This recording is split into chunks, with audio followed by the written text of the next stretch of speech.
Coronavirus, also known as COVID-19, the 2020 airborne pandemic. The exponential growth of the curve is highly evident.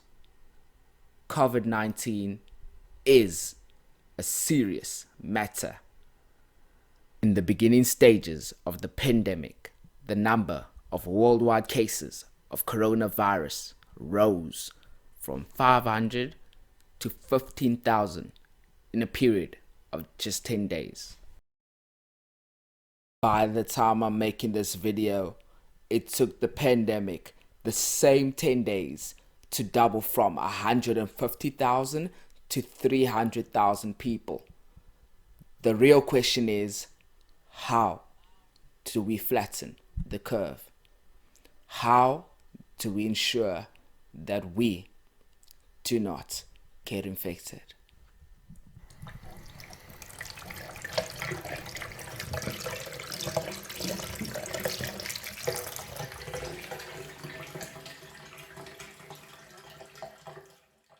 COVID-19 causes a respiratory illness with symptoms similar to influenza. It spreads through coming in contact with a cough or a sneeze of an infected person, or by touching a surface that is contaminated with the virus. I can tell you to wash your hands, wash your face, and do not touch it. I can tell you to cough in your elbow and to ensure you keep a fair amount of space whenever you communicate with anyone.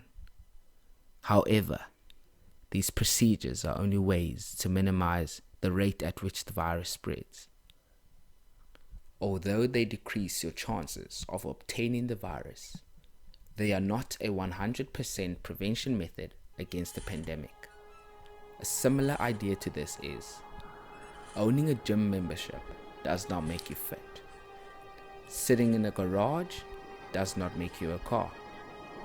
In the same way that washing your hands does not stop COVID-19 from knocking at your front door.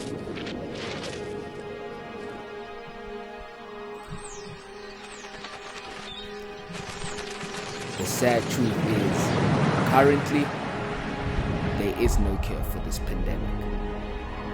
We can only flatten the curve, not reverse it. My country, South Africa, Mzansi, we are busy implementing procedures to flatten our curve. The whole country has been placed on lockdown. However, COVID-19 does not discriminate. This is no longer about my country or your country. This is about our world and the survival of our entire human race. It is not just about my life and my needs. It is now about humanity. We must place life ahead of our economy. Then again, what is an economy without the people? Track the growth of the coronavirus in South Africa since the outbreak. The COVID-19 outbreak has exposed the issue of unprotected Infections have been reported in America, in Japan, in Thailand, Europe, South Korea. A near 50% increase, in fact it's 46.7%. And South Africa, the number of coronavirus cases leapt to 554 this Tuesday. Here at home, the National Consumer Commission has received over 20 complaints of overcharging. Coronavirus Command Council has decided to enforce a nationwide lockdown.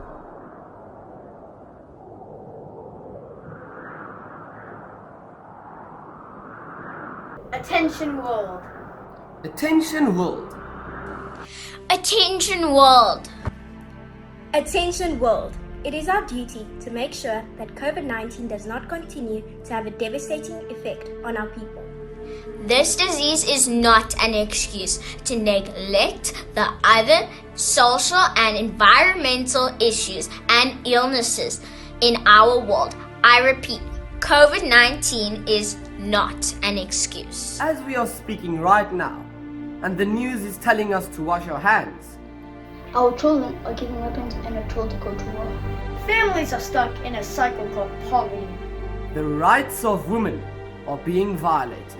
And the disease called hunger continues to kill around 3.1 million people year after year. This means approximately 3.1 million people die every year of hunger, which results in 6 people per minute and a person every 10 seconds.